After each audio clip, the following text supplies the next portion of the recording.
अस्सलाम वालेकुम नाजरीन, वेलकम टू माय चैनल। उम्मीद है कि आप सब खैरियत से होंगे। नाजरीन, आज की इस वीडियो में मैं आपके सामने एक ऐसा टॉपिक लाया हूँ जिसका नाम Newton's law of universal gravitation. नाम से पता चलता है कि ये जो लॉ है वो किसने पेश किया, किसने दरियाफ्त किया। ये मैं आपको बता भी दूँ, ये जो लॉ है वो न्यूटन ने दरियाफ्त किया था। इसने हमें इसमें बताया था। बताने से पहले अगर आप मेरे चैनल में न्यू हैं तो मेरे चैनल को सब्सक्राइब किया करें और नीचे दिए बेल आइकन को प्रेस करें, लाइक भी करें। इसलिए प्रेस करें ताकि जब भी मैं अपनी न्यू वीडियो अपलोड करूं तो आपके पास उसका नोटिफिकेशन आसानी पहुंच सके। नाजरीन, जैसा कि मैंने कहा, इस लॉ में जब न्यूटन ने कहा, न्यूटन बोलता है कि every body in the universe attracts every other body with a force which is directly proportional to the product of their masses and inversely proportional to the square of the distance between them। कहता है कि इस universe में एक body दूसरी body को attract करती है विद द फोर्स के साथ, जो कि डायरेक्टली प्रोपोर्शनल होती है मासिस के प्रोडक्ट है। मतलब दो बॉडीज के जो मासिस है, उन दोनों मासिस को हम मिला के एक प्रोडक्ट बनता है, उनके डायरेक्टली प्रोपोर्शनल होती है इन दोनों के मासेस के। और आगे बोलते हैं and inversely proportional to the square of the, और इसके जो स्क्वायर ऑफ डिस्टेंस है, डिस्टेंस इनका जो दोनों के जो दरमियान का डिस्टेंस होता है दोनों बॉडीज का, उसका स्क्वायर है।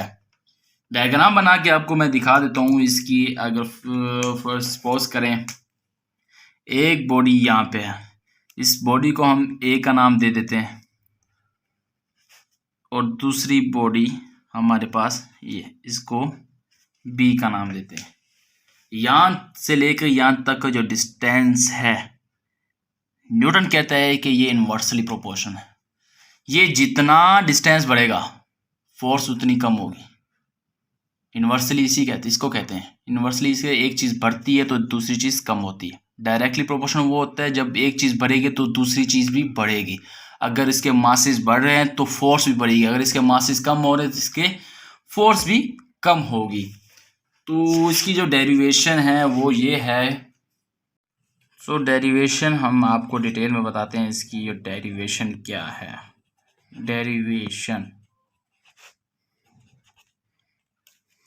न्यूटन सबसे पहले कहता है कि जब भी वो आपस में दो बॉडी अट्रैक्ट करेंगे तो इसकी जो फोर्स है, फोर्स के साथ अट्रैक्ट करेंगे, जाहिर सी बात है जब भी फोर्स है वो डायरेक्टली प्रोपोर्शनल होगी किसके, प्रोडक्ट ऑफ मासेस, दोनों बॉडी के मासेस के, m1 एंड m2। ये तो इक्वेशन हमारे पास 1 आ गई न्यूटन के मुताबिक।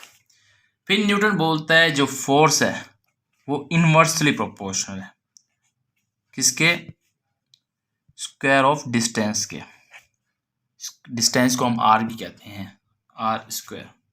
ये हमारे पास इक्वेशन 2 आ गई। दो इक्वेशंस हमारे पास आ चुकी हैं। अब इन दोनों इक्वेशंस को हम आपस में कंबाइन करेंगे। हम लिखेंगे कंबाइनिंग द इक्वेशन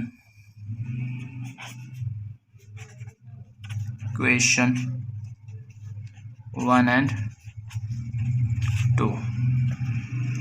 आपस में इनको कंबाइन करेंगे तो हमारे पास जो आएगा वो दरअसल ये आएगा m1 m2 अपॉन आर का स्क्वायर।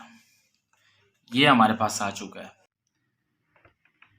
ये वाली हमारे पास एक इक्वेशन आ चुकी है। सबसे पहले मैं आपको तो ये जो बीच में आपको एक साइन दिख रहा है, इसको हम प्रोपोर्शनैलिटी को बोलते हैं। जब भी प्रोपोर्शनैलिटी का साइन हटता है तो इक्वल टू और कांस्टेंट लगता है। इस लॉ में जब न्यूटन ने जब लॉ दरियाफ्त किया तो इसको ये कांस्टेंट दिया था जी। आपको बाद में बताऊंगा कि ये जी क्या है। यहाँ पे फिलहाल कैपिटल जी है, m1 m2 upon are square. ये हमारे पास इक्वेशन बन गई है लॉ ऑफ यूनिवर्सल ग्रेविटेशन। जी आपको बता दूं, जी है ये ग्रेविटेशनल कांस्टेंट है। ये न्यूटन ने बताया था ये ग्रेविटेशनल कांस्टेंट है जिसकी value where G is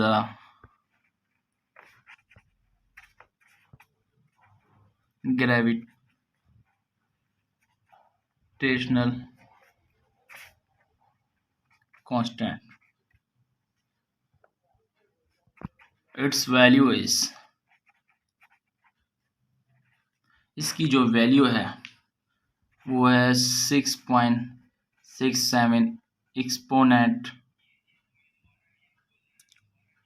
-11 and its unit is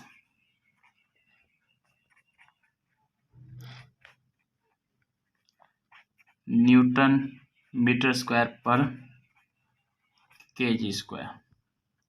ये है हमारे पास जो मैंने आपको इस टॉपिक के बारे में बताया जिसका नाम Newton law of universal gravitation असल में ये है।